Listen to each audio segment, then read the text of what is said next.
Hey there, guys. Alright, today we are back with some more of the Great War. This time, week 106, Germany's Grandeur, analyzing the war effort. So I have a feeling this is going to be one of them boring weeks. Won't be a boring one. Not much going to happen. Well, nothing decisive.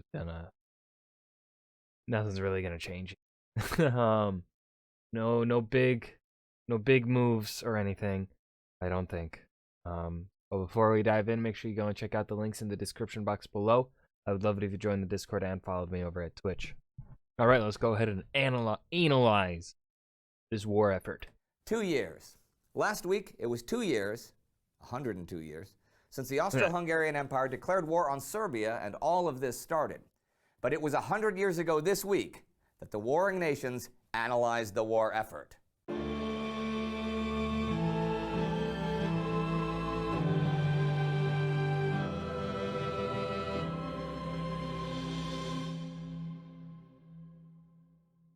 I'm Indy Nidell. Welcome to the Great War. Last week at the Somme, the British managed to take Longueval and Delville Wood, though they began the week with disastrous, uncoordinated attacks there. The Russians lost big in the north, but continued winning big in the south and in Anatolia. Woo! 2 years and 6 days since the war began, on July 29th, British Commander-in-Chief Sir Douglas Haig received a letter from Sir William Robertson, Chief of the Imperial General Staff. It was about the Battle of the Somme, and warned him that the powers that be are beginning to get a little uneasy in regard to the situation. They wonder whether a loss of, say, 300,000 men will lead to really great results, because if not, we ought to be content with something less than we are doing now. They also pointed out that the primary objective, the relief of pressure on the French at Verdun, had to a certain extent already been achieved. But Haig was adamant that the Somme would continue, figuring that within 6 weeks the Germans would run out of men under steady offensive pressure. Still, on the 30th, the British at Guillemont repeated their mistake of last week, that of not recognizing the new German tactic of having machine gunners in shell holes clear of the trenches. As before, they advanced into the village. As before, they were driven out at huge cost by flanking machine guns. Yay. An example of that cost was the 2nd Royal Scots Fusiliers. Of 770 men who went in, 120 returned.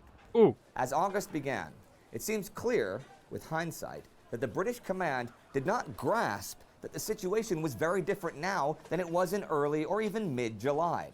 Small, bludgeoning attacks that were successful at the beginning of the battle would no longer gain ground. The Germans were well organized, with a coherent, cohesive defense. Also, much of their defense points, unlike earlier, were out of sight of direct artillery observation.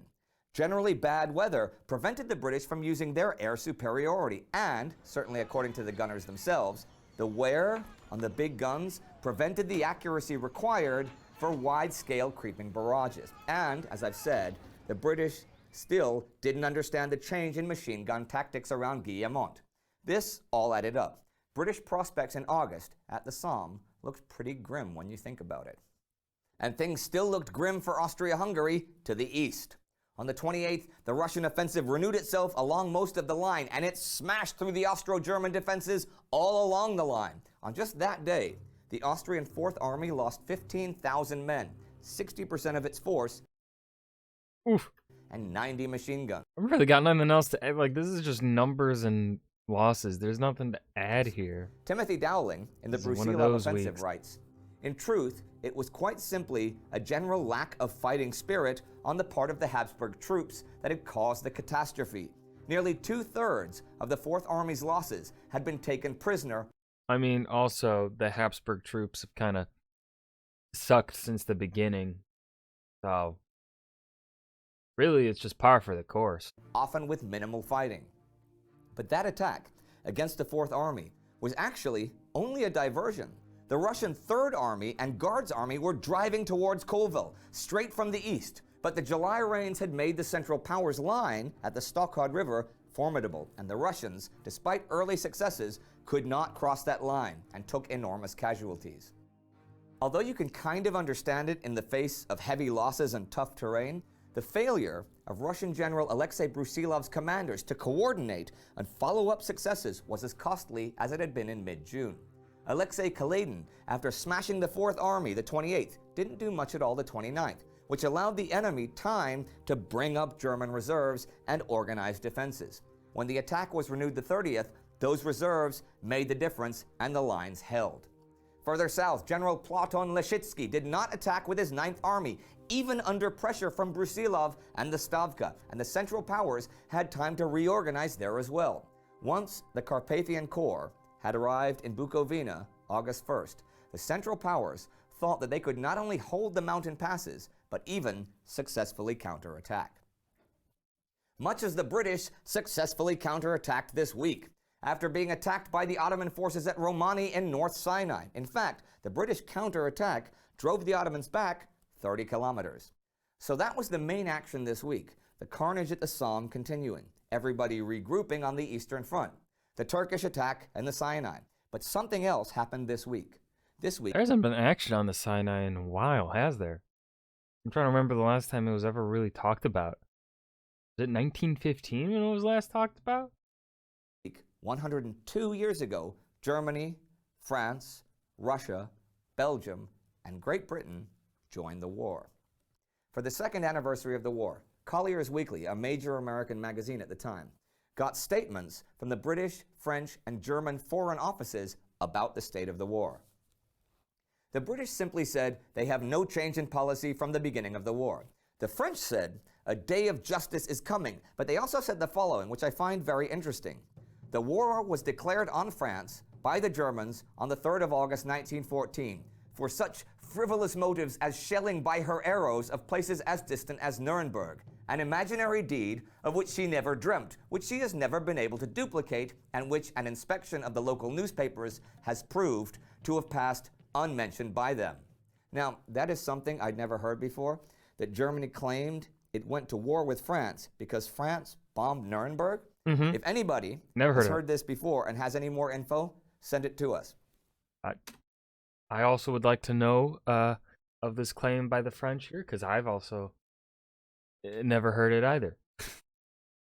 The Germans had much more to say to Collier's, and here's their piece, written by Baron Mumm von Schwarzenstein from the Mumm von Schwarzenstein. That is such a fucking German name, dude. Foreign Office in Berlin.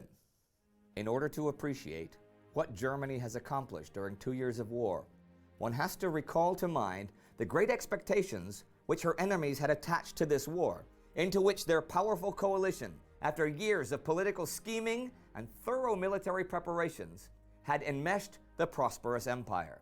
At the outset, the avowed purpose of Germany's enemies was to annihilate her, her army, her fleet, her commerce, and her industry. France hoped to regain Alsace-Lorraine. Russia expected to conquer the provinces of East and West Prussia and Posen, which probably were to receive the blessings of Russian culture. Austria-Hungary was to be dismembered. The Balkan states were to be rendered tributary to the Tsar. Constantinople and the Dardanelles were to be added to the Romanovs' dominions. As for England, she deliberately entered this war because she thought she would run small risk. The world will remember the vainglorious... I will agree slightly in that statement there on the British. I do believe, right? I think it's safe to say that Germany invading Belgium was kind of a guarantee in terms of analyzing and looking at French strategic military defenses and how the French planned on dealing with the Germans, holding them along the front line, a fort line at the border of Alsace-Lorraine and stuff like that. However, of course, then any good tech, the Germans, of course, knew about the fort. Everyone knew about the fucking fortifications. So, of course, the Germans are then going to find a way around it, right? You're going to try and find a way around it. And what's going to be the easiest way around it? Through Belgium. And so the British probably thinking, the Germans, we'll guarantee the Belgian independence, and then Germans will back down because they don't want the might of the British Empire coming down on them. And I think you can also see that perhaps that British cockiness and also the British expectation of it not of them not needing to commit too much with the amount of forces they initially sent into France. I feel it. And I mean, of course, you can say that's up to the British military at that time. It was small, right? They hadn't started conscripting yet. That was their professional military. But I still think it was British cockiness and their expectation of what this war would be. Maybe it'd be something more like 1870, and not like the American Civil War, right? World War One is more U.S. Civil War than it is the War of 1870 for German unification. In terms of the slogginess of the war and the brutality of it. I feel like I lost my train of thought. Whoopsies. Yeah, I don't know. Dog's barking. Dog has stopped barking for the moment. Yeah, part of me thinks it was I partially agree with this German ambassador or whatever's statement on the British. And I think we see that honestly kind of a lot with the British. At least up until, and I feel like we really see this with the British in even in World War II as well. But also like they wanted to fight the Germans like they had fought here in World War One, and so they kind of devoted forces in similar size. Of course, they took the Germans a bit more seriously in World War II than they did here in World War One, but still, for this circumstance, yeah, just a long tangent here. Way in which Germany's like enemies foretold that before long their armies would meet in the heart of Germany, where Cossacks would parade the streets of Berlin and Indian Lancers and Gurkhas would stroll through the parks of Potsdam. Germany would soon be paralyzed, nay, would soon be passing away. Such were the expectations of the enemies, attacking us from all sides. Germany was drawn into a war of self-defense, and today, how do matters stand?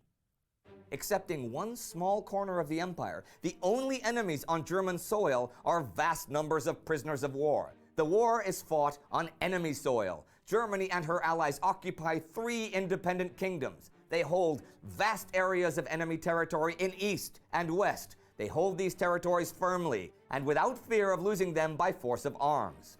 Consider the efforts our enemies have made on the West Front. In their unsuccessful attempts at Loos and in Champagne last autumn, they suffered terrible losses and made no headway. In the spring, Germany took up the offensive against Verdun. Step by step, we are steadily gaining ground. The French positions are crumbling away one by one. Thanks to the genius of Hindenburg, East Germany is no longer threatened by Russia. Last year, in cooperation with our valiant ally Austria-Hungary, we drove back the Russians, overwhelming their armies. For the last 2 months, it is true, the Russians have resumed the offensive, but they have not succeeded in breaking through our lines. Our enemies attain nothing but terrible losses. They achieve but little substantial gain. They have, in no material way, damaged our position on the Western Front. Our enemies will probably realize in time that they are biting on granite. Germany awaits the outcome of the...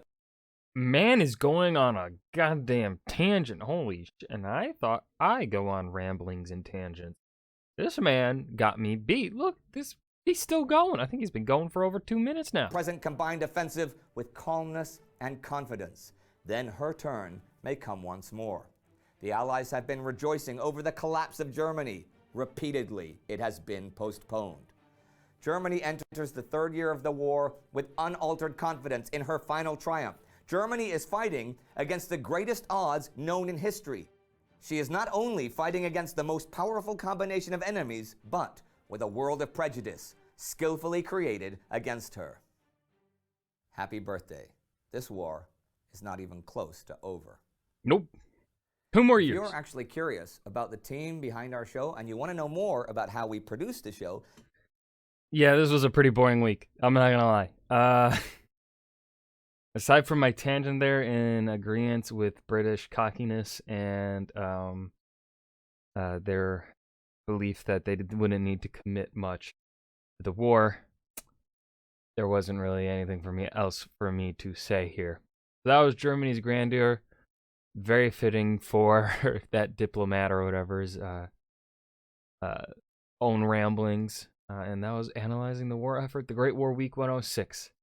I hope you guys enjoyed. Remember to hit that like button and subscribe for more. And I will see you guys in the next video. Peace.